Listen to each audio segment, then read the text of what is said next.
sorry we haven't been here the last 2 weeks. It's been crazy. 2 weeks, that's the longest we've gone without having coffee with y'all. It seems like it's been longer than that. Well, that's because you're stubborn. It has been for you. Stubborn old goat. The last time we were live, you wouldn't go live with me. I had to talk to you from the living room. Yeah. Scooch up a little bit. Good morning. Happy Easter. It doesn't seem, it seems like Easter, like, the meaning, but it doesn't seem like our typical Easter since we've been together the last, we're going on 25 years because we don't have any kids at home. It's the first time we've woken up and haven't had kids go, Mom, Dad, the Easter Bunny's been here. Yes, we still do the Easter Bunny. Don't judge. Good morning, Tammy. How are you, sister? And but anyhow, no, we had a Sunday where we had to leave Crocodon, so we didn't get to. I think that morning Timmy woke up and said, "Did you know we're out of animal food?" And I love it when he tells me the day that we're out of the livestock food. Love it because it's a 3-hour round trip drive. You smell like goat. Did you pet Knox? Yeah, goated on. Did you pet Knox? No, he smells. He does his thing. Yeah. He smells like he's always in the mood. If you've ever been around an intact male goat, you know what I'm talking about. He's musty. And then the second Sunday, we were having an under flood watch and storm, so we didn't have Wi-Fi the whole day. So that's the reason why we've been gone for 2 weeks. And honestly, I'd have coffee with you guys every morning if you would let me. It's hard to get him here. You're not very chipper today. What's going on with you? I don't know, man. I'm just scooch up just a little bit. I'm waiting for it to happen. What, the chipper to arrive? Yeah. That's your own state of mind, right? Like other outside things can't do it to you. Yeah, I know. I'm just not there yet. Will you get there today? You've been going on a 3-day not schlup rock. Who's the one that goes wowsy, wowsy, whoa, whoa? Who does that? Come on, help me out, y'all. But he's the one with bad luck, right? Yeah. So, y'all, it's been a week. And I think if you guys are a part of any of our groups, you'll know. So we started out with this week. Let's see how it started out. Kinder, our other goat that was getting ready to pop, had babies. Yeah.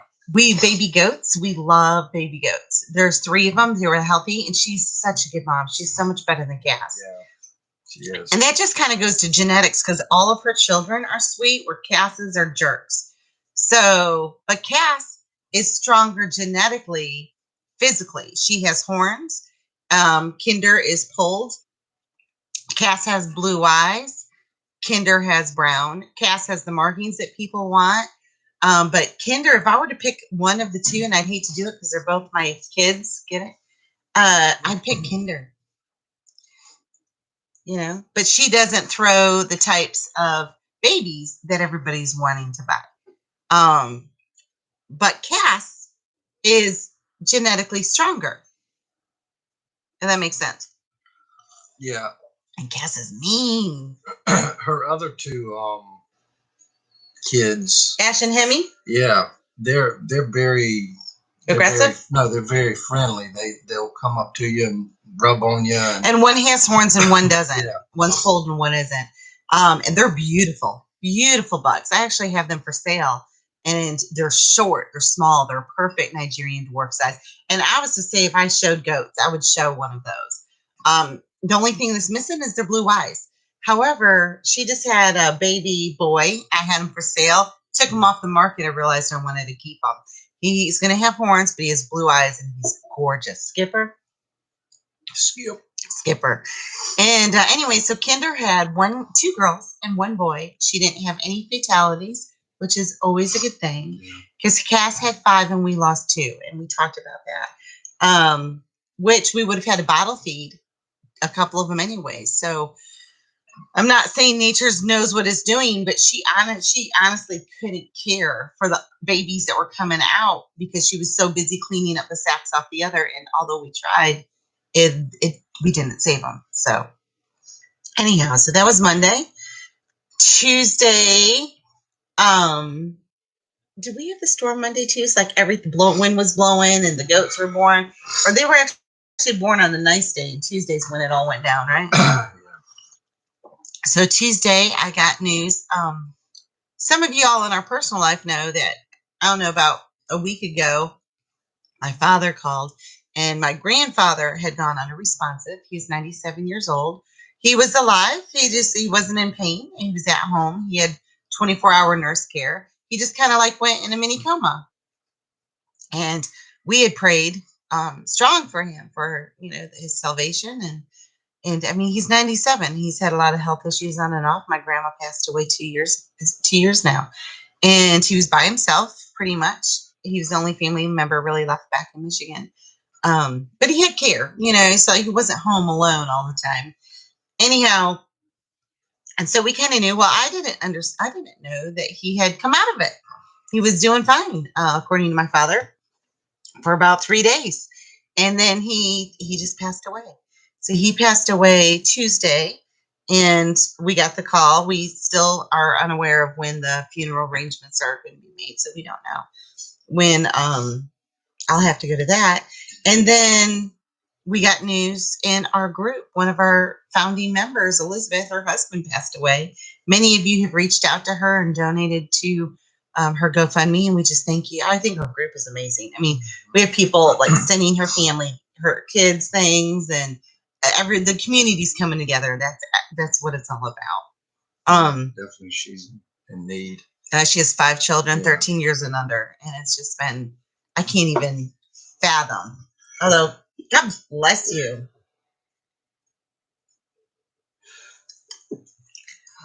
Back. Where's the third one? He was just 3. And she lives off grid. So I started thinking about it when I heard this, because they were much younger than we are. And I just looked around and said, there's no way I could do this life without Timmy. I mean, there's no way. You could do it without me. I couldn't do it without you. And so I don't know. I mean, there are situations, they live a little bit more modern than we do, but still it's tough. I mean, it's tough if you live in the city, not alone if you live off grid and run a homestead. So please continue to lift them in your prayers. The more it's, I shouldn't say it's a common announcement, but you get it more in your life than you do when you're younger, as far as the passing away and the deaths, because it just seems like every time I turn around, somebody I know is passing. Yeah, definitely. Seems more frequent. Well, I mean, I remember my grandparents. I said, "What are you doing?" "Oh, we're reading the obituary." Your parents did that, like to see who they knew who passed away. It was just kind of like a daily thing. You get over 60 and you just start reading, because our days here on Earth are limited. Yeah. And that's what we don't. There's never we are not privy to the time here on our Earth is fleeting. It's short. In our minds, it's eternity. It isn't eternity. It's like a second when you're how short their lifespan has been, or what have you, and it's just a blip. But I know that we're sitting here from scripture memorized. I'm horrible about that. But we all have a mission to do here.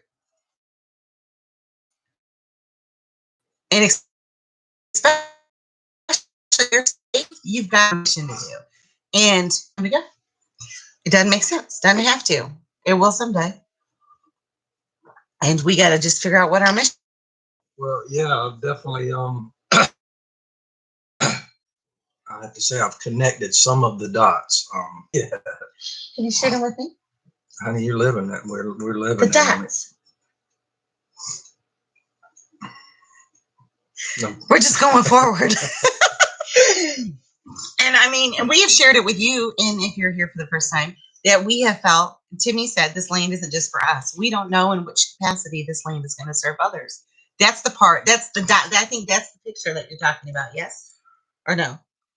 Yeah, and I mean, and I, I finally um,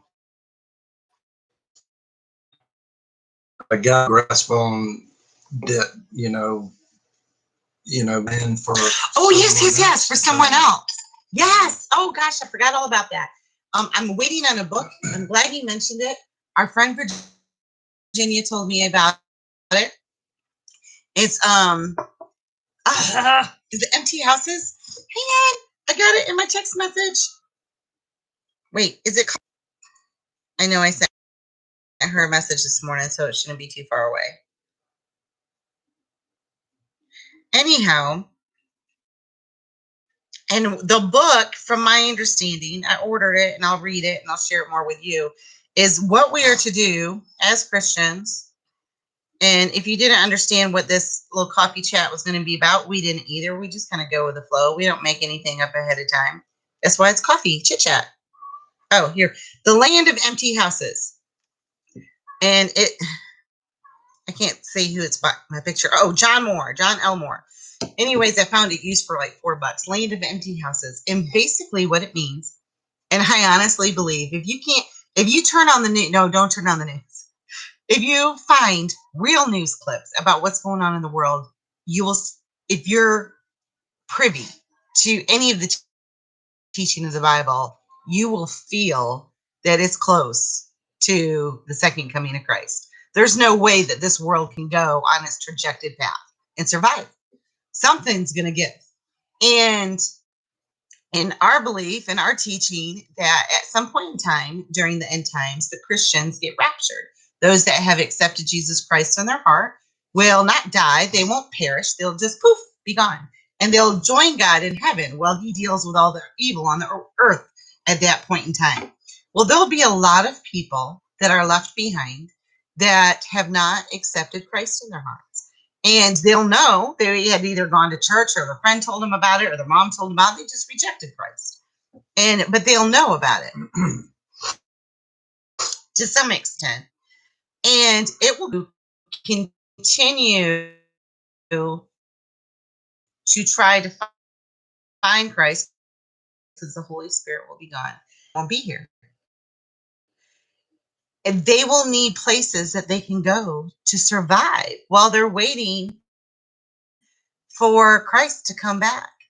And that's what this book is about, is preparing your home, your homestead, for those that might wander upon it and find it and need to be able to bunker in, so to speak. So, and even if it doesn't happen in our lifetime, it'll be in the future generations. And so I shared this with Timmy, and it just kind of like, yeah, not only are we, do I feel, but also to leave this place for future generations so they can stay here and ride out the storm. Yeah, I mean, if you leave a home that it definitely has Christ in it, and Bibles and scripture everywhere. When these people show up, hope. These lost people, I mean, gardens, it's all a part of trying to get them save to every believe. soul. Yeah, save them. And even though we're gone, we've left something to lead them to Christ. One of our members in our private group, our private Mighty Networks page, said something pretty profound. And Tammy, I don't know if you read it or not, but I haven't shared it with you yet because I read it yesterday and I've been busy ever since. We were talking about, I shared something like when, that, how do they say it? Let me think the words. The SHTF, we all know what that stands for. When the zombie apocalypse or, the New World Order or the nuclear war or whatever and you think is going to happen, a natural disaster. But when it hits the fan and the people are talking in these prepper groups about developing, these prepper communities, they all wanted to know what your skill was. And like, what skill do you bring to the table? Will you be accepted in our proper community or will you be turned away? Because there's no dead weight. Every person works, that type of mentality. And Steve shared that a lot of people say he's just so shocked that a lot of people say, well, they're going to find someone that's prepped, kill them, and take their stuff, right? And he goes, this disturbs me as a Christian. I'm not going to go out and kill people and scavenge and loot and plunder. And sound like a pirate right there, right? And he says, but I will defend myself. And another member made a profound statement.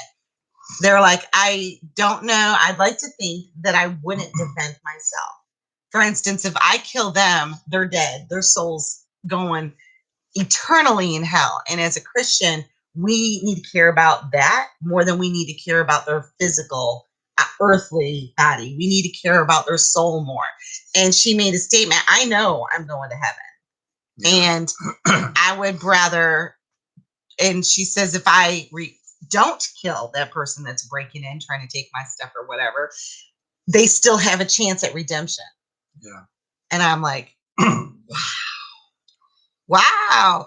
I never thought about it that way. I'm all about protecting what's ours. And I'm like, I threatened to shoot some people that were kidnapping my dog, And I do believe that we have the right to protect and defend our family, but I just never looked at it that way before.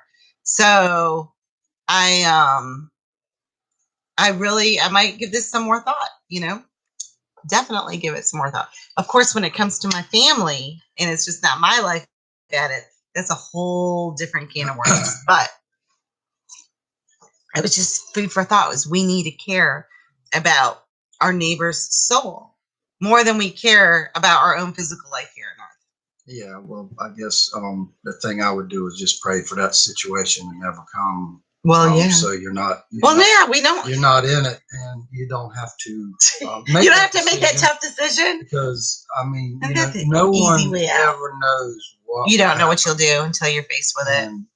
I could sit there and go, I'm gonna shoot this person or do something like that, and then when the situation arises, you just. It's different. Yeah, however, I'm gonna pray for you.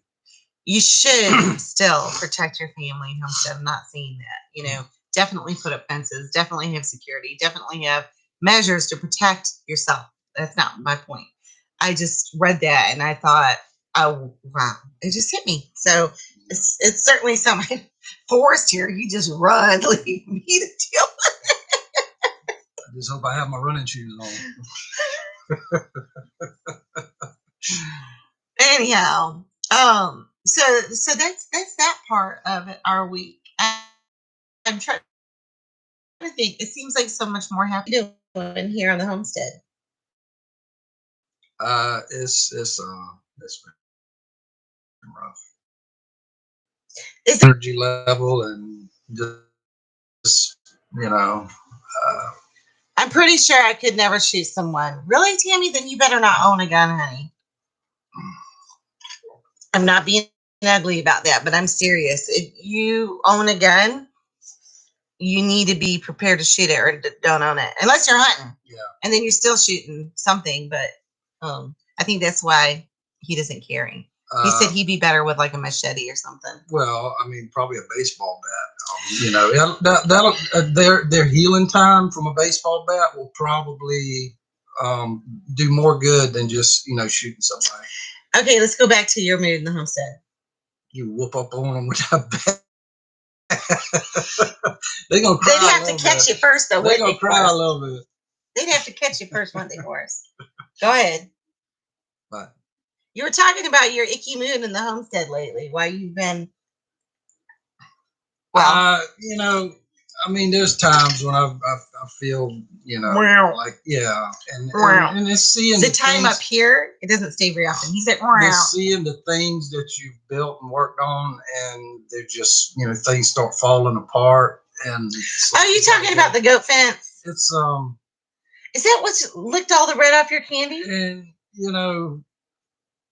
no, that's just part of it. Yeah, I mean, it's just sometimes you feel like you're going backwards instead of coming ahead, and I think that's a part of life. So you can just sit down and think about it and regroup and just feel, look around and go, well, I made it this far. We just celebrated our 3-year anniversary here in Tennessee. April Fool's Day, I think, was our first. That tells you anything. Our first full day, and it was Easter Sunday. Believe it or not. We forget about it. I didn't forget about it. I mean, we didn't talk about it, but I had it on my calendar. It was something else, maybe. Our anniversary, we forgot, like our dating anniversary. Meeting and going out. Well, we knew each other for a year and a half. Yeah, but I mean, our first date. Yeah. And we never broke. Well, we broke up a bunch after that, but that first date, we started dating nonstop. Yeah. It was the phone call. Hey, you want to go out? I'll come by and pick you up right now. So it's pouring down rain, but I don't care. It hasn't been 2 years since we've been here. It won't be 2 years in this house until April 26th. Yeah. But so I know you get discouraged. You're just talking about that, but look around. 2 years. I know. You've built almost a double size. You doubled the square footage of our. Well, minus that one there. He has his fingers, just not his wits. So you can't. It's tough, y'all, because I'm more of like, put your big girl britches on, Nancy. Don't sit there and complain to me. I'm really a tough love kind of person, and to a fault. And it's hard sometimes because he needs 24-hour cheerleader with pom-poms. Yeah, and I lost my pom-poms 35 years ago. Suck it up, buttercup. I do. That doesn't really help. No. But it helps him stop complaining to me. That's frustrating. I can't be your motivational speaker 24 hours a day. That's not me.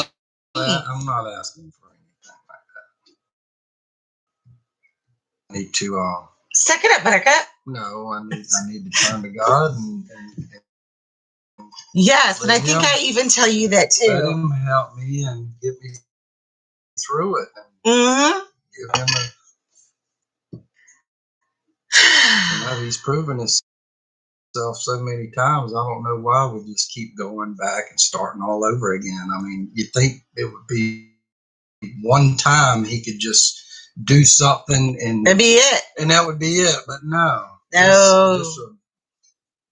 What is it? Live, repeat, and die. Live, repeat, and die.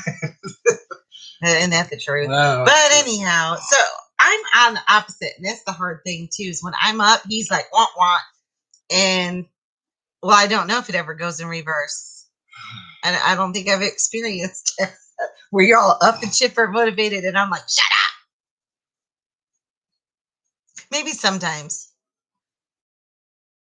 No, I'll be in a good mood and she'll say I'm not in a mood. I never say that.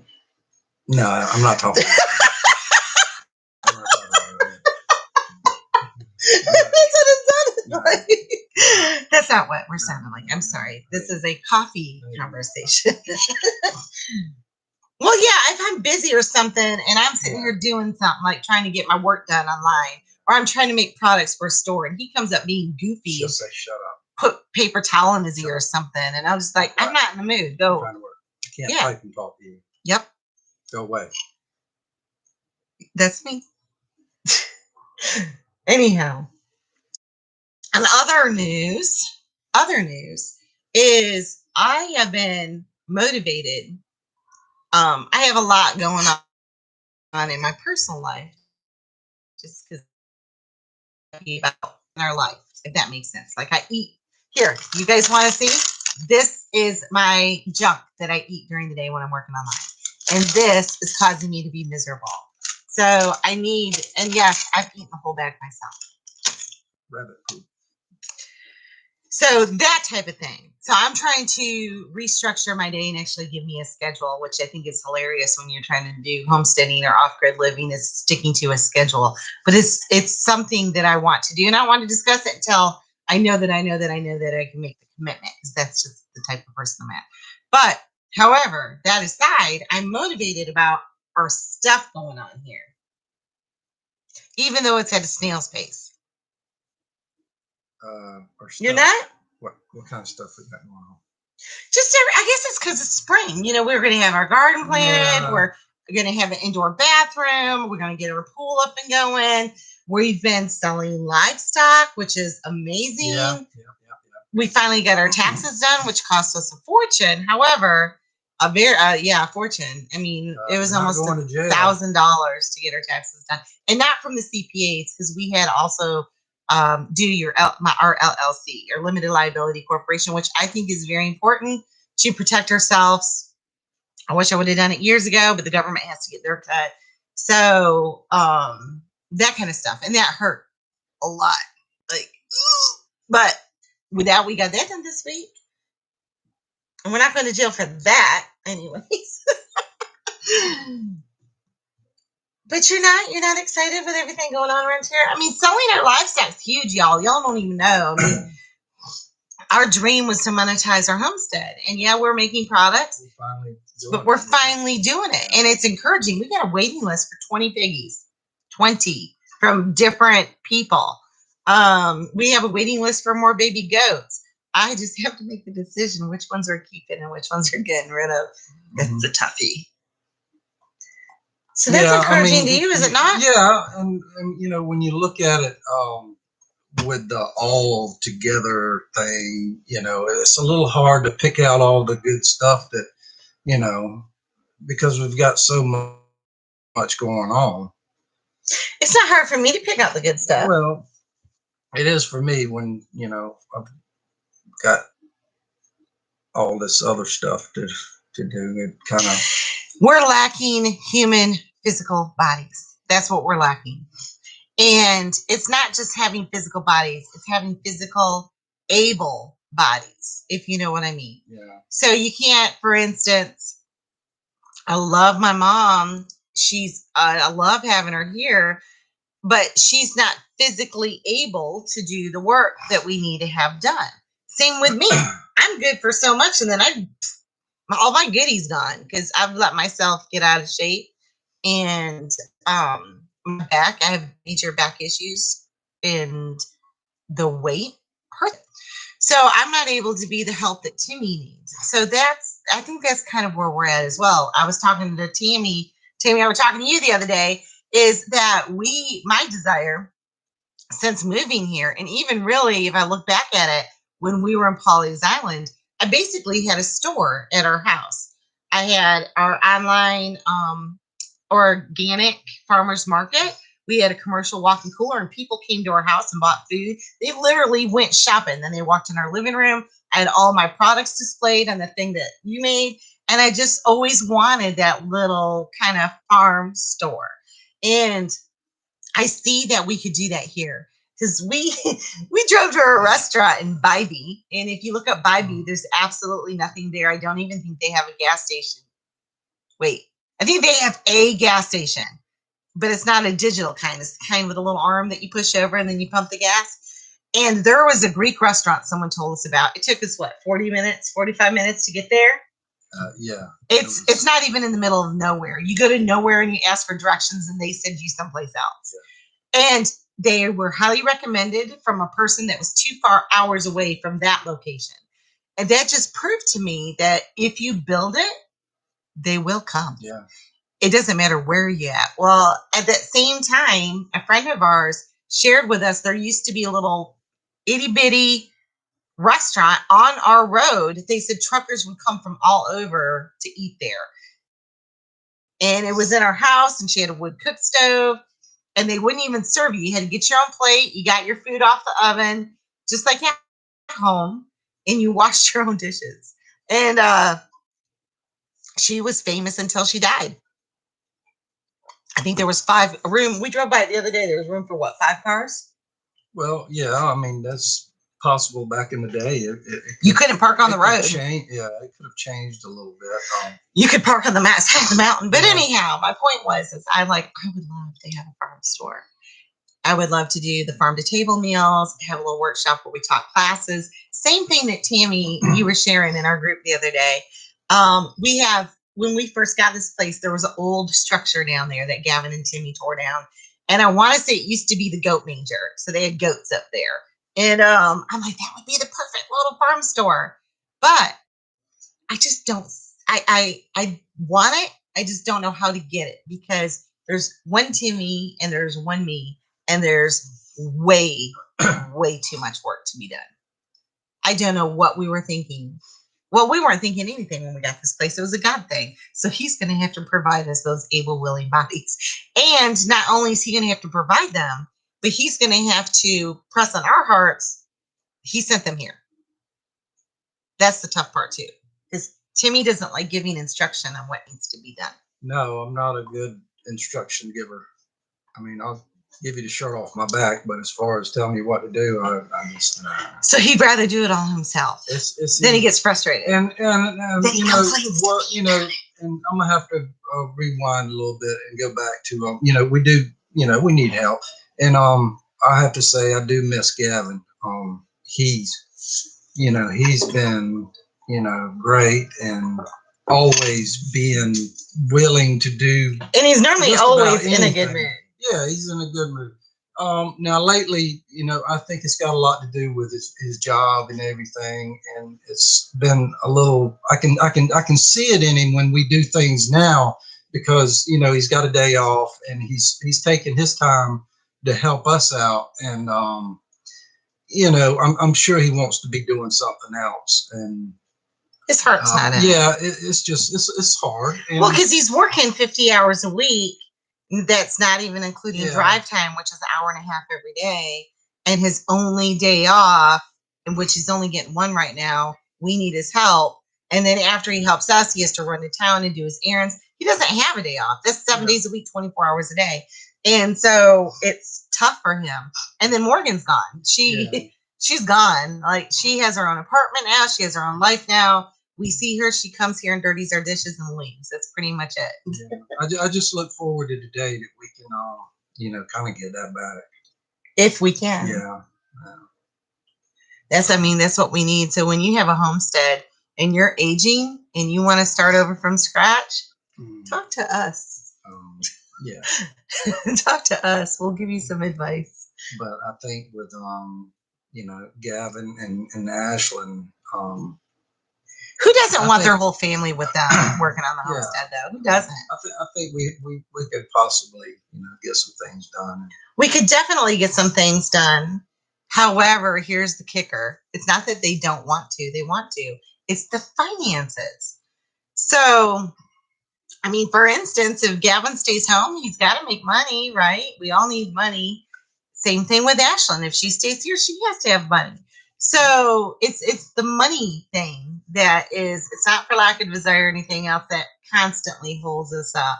So I'm trying to work on a way with my limited knowledge and ability of how to generate that income to allow them to stay here so we could all pull together. And that's the toughie. I think that's the toughie for a lot of people. They want to stay home, but they need money.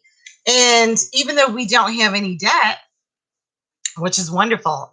If we had debt right now, we wouldn't have coffee. I'd be gone. Timmy would be gone. We wouldn't be here on our homestead. We'd have to be off our homestead collecting an income to pay for the debt. However, you know, me being a seaman and all, it's kind of like rowing a boat that's taking on water. You know, you can make it so far, and then you got to bail out. You know, and then you start rolling again, and then you got to bail out. good gravy. I guess that's what they're That doing is, with us. oh yeah. So anyhow, When are you going to fix the holes? yeah, Yeah. that can be applied to a lot of things right now.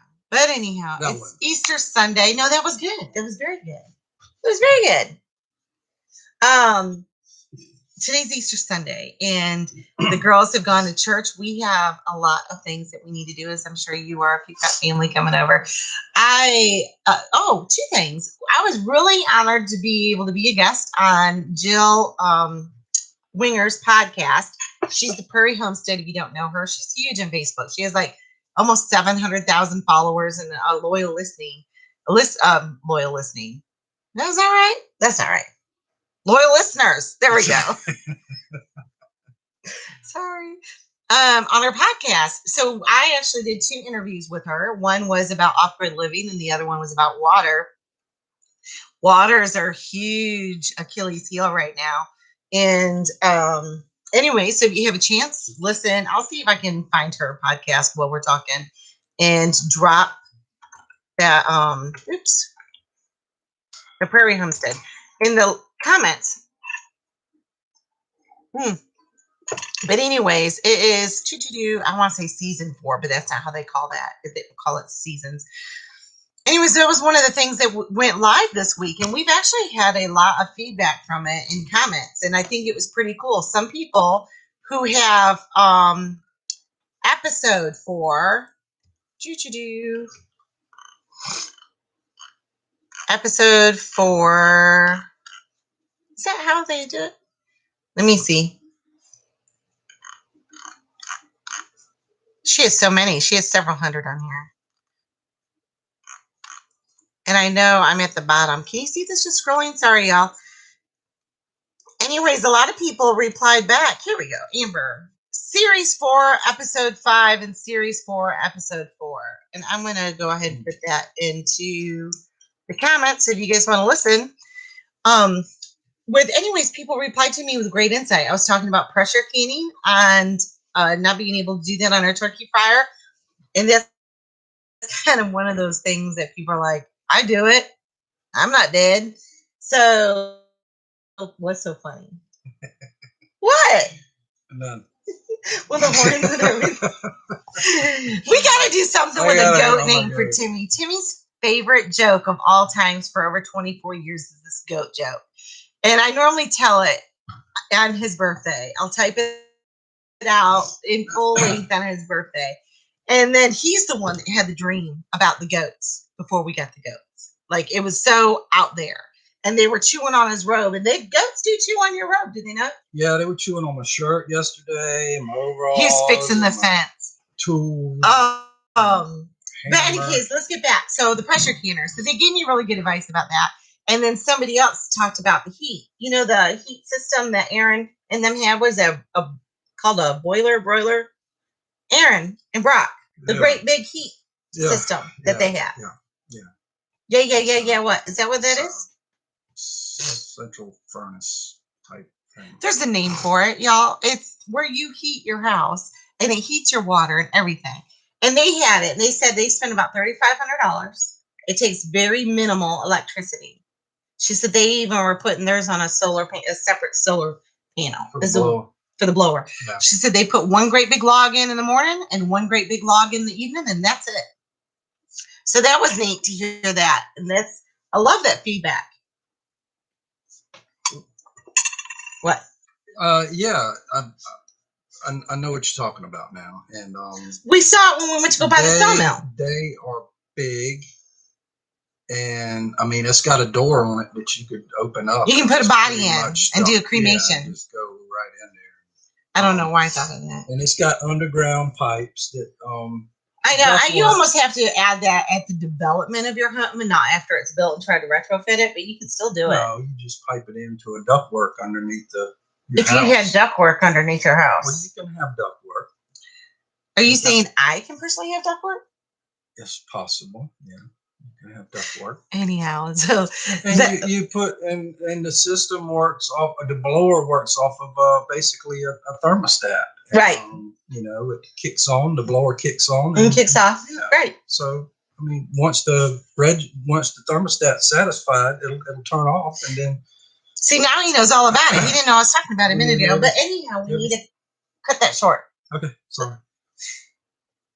So it was nice getting that feedback from people who have done it, who walked the path before us to give us advice, and I really did appreciate it. So going back to the cistern, though, the whole podcast about water, it blew my mind away when we finally did the math about how much water we use now versus back in Pawleys Island, and it was incredible. Like the average person uses 104 point something gallons a day, where we're at like 3 gallons of water per person a day. So.